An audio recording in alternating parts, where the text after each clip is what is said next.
Hey everybody, thanks for joining. If you're new to my channel, just take a minute to subscribe, like, share.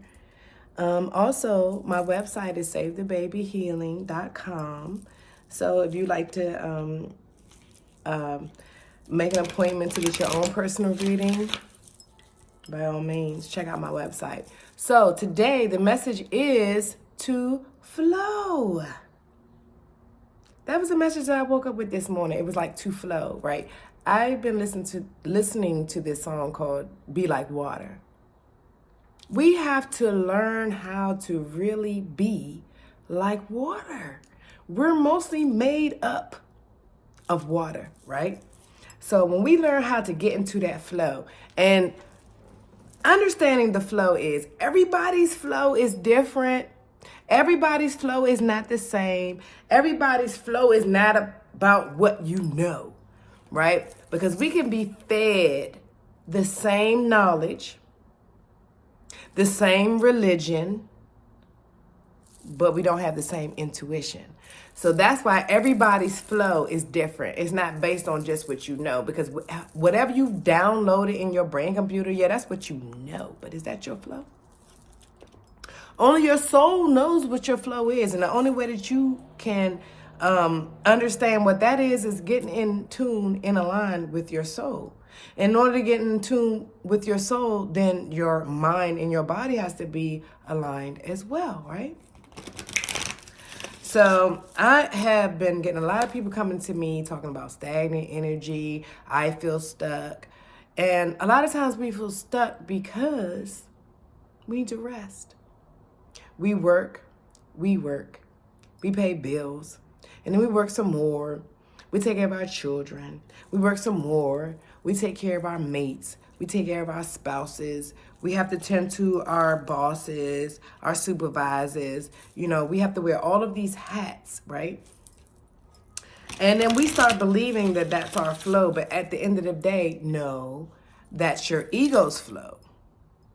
But what we have to get in tune to is what our soul's flow is, because that is the eternal energy that's going to live on past this physical realm, right? So in order to know that, it takes work. It takes discipline. It takes courage. It takes encouragement. We need support. Not just from ourselves, because we can love ourselves all day, all night long. But if we don't have the support from our loved ones, our friends, our family, you know, that kind of like hinders our process, because our ego is a real thing and it needs that. So it's balance, right? So finding our flow is finding our balance within all of those things. Our material world, like, you have spiritualists that want you to forget about the third dimension. You can't. As long as you're in this physical body, having this human experience, you cannot forget about being human and the third dimension, the physical realm. You can't. You got to pay bills. You need to clothe yourself. You need to eat. You need to do your hair, your makeup, your jewelry, whatever. All of those things, they're real, and you can't deny it, right? But also, too, you can't get so over-consumed with the physical world that you forget about your spirit, the thing that's going to live on past this realm, right? So therefore, that takes work. All of it takes work. So you have to have meditation for your spirit, exercise, physical work, and nourishment for your physical body. And then you have to read and study and things and nurture your mind.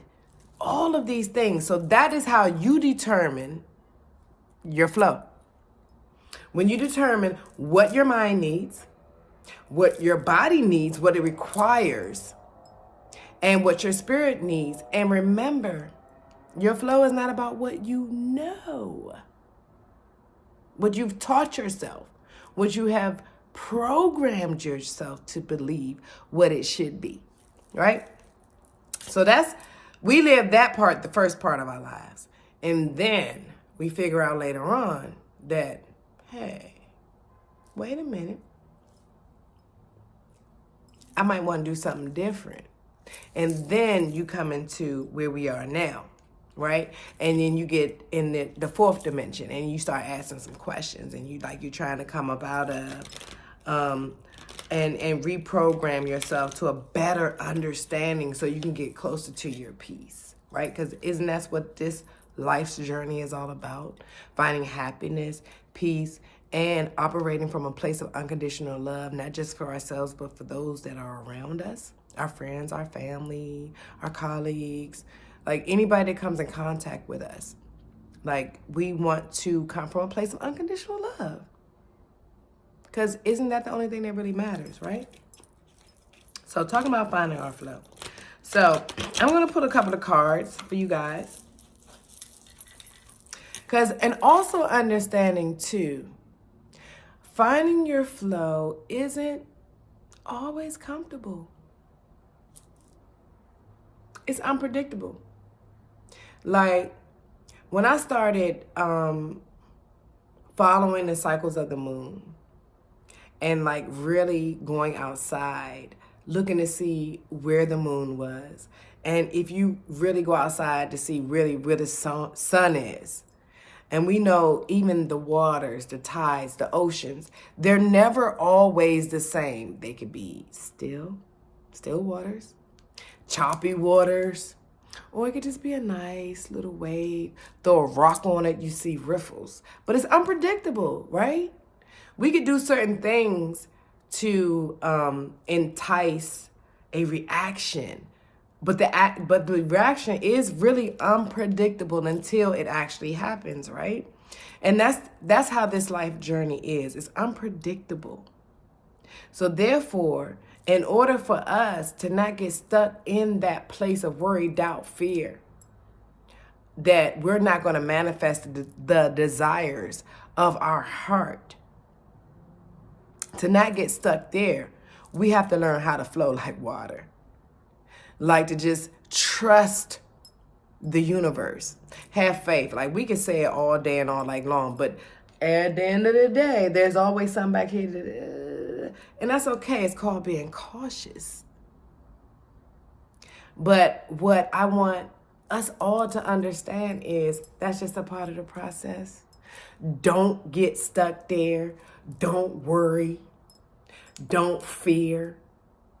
Don't believe that what you want, that what you ask God for, that what you ask the angels for, that what you ask your ancestors and your spiritual guides for, that it's not going to happen, because it is.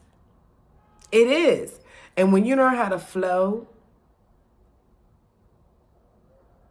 it gets easier on you. Because I'm telling you, the angels, they sit back and they be like, oh, she worrying. He worrying. What they worrying about? Just flow. So I'm gonna put a card right here, and look, and this is the card that I pulled. 29, which is also 11. And the card says the world. Don't get caught up in the world. Don't get caught up in anything that's outside of yourself, because you are a whole universe all by yourself.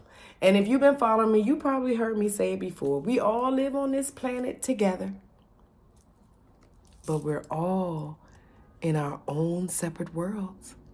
We're our own separate universe. So within your own world, within your own universe, you have to find your own flow, which means you might have to turn off the radio. You might have to turn off the TV. You may have to stop talking to some people that you really care about. But this is how you find your flow in your world, in your universe. Tapping into your 11. That 29, that 11, your own intuition.